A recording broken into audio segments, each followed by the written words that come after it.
Times of Gujarat, we speaks, हम बोलते हैं। मेरा नाम है मोहिब और आप देख रहे हैं टाइम्स ऑफ गुजरात। आज कांग्रेसी कार्यकर्ताओं के लिए एक बहुत अच्छा दिन साबित हुआ है, क्योंकि राहुल गांधी को मोदी सर ने मानहानि मामले में सुप्रीम कोर्ट से राहत मिली है। इसीलिए हम आज मोहम्मद तबरेज़, जो कि कांग्रेस के नेता हैं, आईवाईसी राष्ट्रीय संगठन के महासचिव हैं, उनसे बात करेंगे। सबसे पहले तो तबरेज़ भाई, स्वागत, नमस्कार आपका। नमस्कार। जो राहुल गांधी को लेकर सुप्रीम कोर्ट ने फैसला दिया है, क्या कहेंगे, क्या कानूनी पहलू हैं और क्यों राहुल गांधी को सुप्रीम कोर्ट से राहत दी गई और निचली अदालतों में वो केस क्यों फंस गया?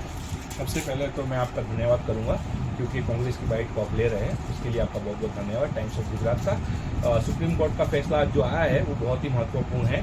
3 चीज़ें हैं जो कि बहुत अहम है। एक, सुप्रीम कोर्ट ने संज्ञान लिया है कि जो निचली कोर्ट थी सूरत की, उसके बाद हाई कोर्ट, दोनों ने ये स्पेसिफिक रीज़न नहीं दिया है कि भाई इनको 2 साल की सज़ा करने के कारण क्या है। तो सुप्रीम कोर्ट को वो उचित नहीं लगा, इसलिए जो राहुल जी ने स्टे मांगा था उसको उन्होंने ग्रांट किया है। दूसरी महत्वपूर्ण बात यह है कि वायनाड की जनता के साथ अन्याय हो रहा था, क्योंकि उनका प्रतिनिधित्व कोई कर नहीं रहा था, ये केस चल रहा था, तो उसकी वजह से तो वायनाड की जनता के साथ अन्याय ना हो, इस चीज़ का संज्ञान भी सुप्रीम कोर्ट ने लिया है और भारत के लोकतांत्रिक ढांचे को और मजबूत किया है इस फैसले से।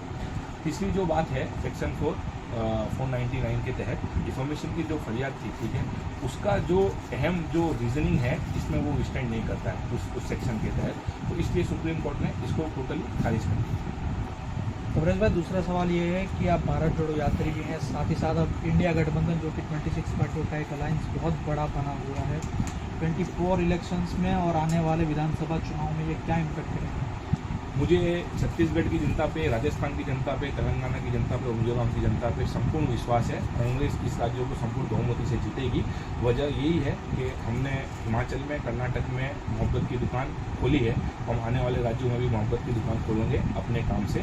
हर राज्यों में जहाँ हमारी सरकार है वहाँ जनता की पीपल सेंट्रिक स्कीम्स का बहुत बाखूबी लोग लाभ ले रहे हैं, चाहे राजस्थान की चिकित्सा योजना हो, छत्तीसगढ़ की गोवर्धन योजना हो या राजीव मित्र क्लब हो, ये सब योजनाओं के तहत युवाओं का, हर वर्ग के समाज के नागरिक का बहुत अच्छे से विकास हो रहा है। मोहब्बत की दुकान की आपने बात की, लेकिन देश के कुछ ऐसे राज्य हैं जहां पर अभी नफरत के बाजार खुले हुए हैं।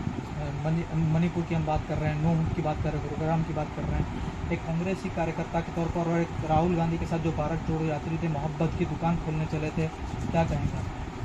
हमने, राहुल जी ने तो मणिपुर में जाके अपनी फ़र्ज को निभाया, वो सांसद नहीं थे तब भी उन्होंने भारत जोड़ो यात्रा और जो मोहब्बत की दुकान थी मणिपुर में जाके अपने लोगों से उन्होंने उनका दर्द साझा किया, उनसे जो बनता था वो उनको मदद भी की, एम की उन्होंने मुलाकात की।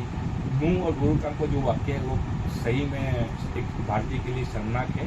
चाहे किसी की भी लाश हो, हिंदू हो, मुस्लिम हो, सिख हो, वो भारत की आत्मा पर एक वॉर है।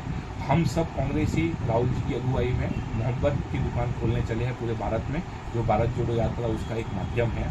हम आगे भी मोहब्बत की दुकान देश के हर कोने में खोले, वैसा हमारा प्रयास है। तबरेज़ भाई, आखिरी सवाल, आज त्यौहार जैसा आपके लिए दिन होगा, शायद सारे कार्यकर्ताओं के लिए, क्या फीलिंग्स है? बहुत अच्छी फीलिंग्स है। कांग्रेस का कार्यकर्ता हमेशा भारत की लोकतांत्रिक शक्ति को और भारत देश को विश्व में सबसे मजबूत शक्ति बनाने का कार्य हमेशा करता रहेगा, चाहे हम सत्ता में हों, चाहे हम विपक्ष में हों। हम आज हम विपक्ष में होंगे तो हम जनता के प्रश्नों को वाचा देंगे, जब हम सत्ता में होंगे तो भारत देश की जनता के लिए हम ऐसी योजनाओं को कार्य करेंगे कि जिससे भारत की नींव और भारत की आने वाली जनरेशन को एक मजबूत भविष्य मिल सके। उसका एक छोटी सी मिसाल आपको दूंगा।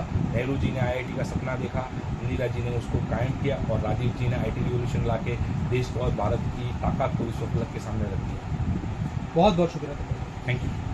तो ये थे हमारे साथ तबरेज़ सैयद। उन्होंने सारे पहलुओं पर बात की, राहुल गांधी के डिफॉर्मेशन का मुद्दा हो या फिर नूह का मुद्दा हो या मोहब्बत की दुकान का मुद्दा हो या आने वाले इलेक्शंस का मुद्दा। ऐसे ही मुद्दे हम आपके सामने लेकर आते रहेंगे और ऐसे ही समाचारों से आपको अवगत करते रहेंगे। हमारे साथ बने रहने के लिए आपका बहुत बहुत शुक्रिया।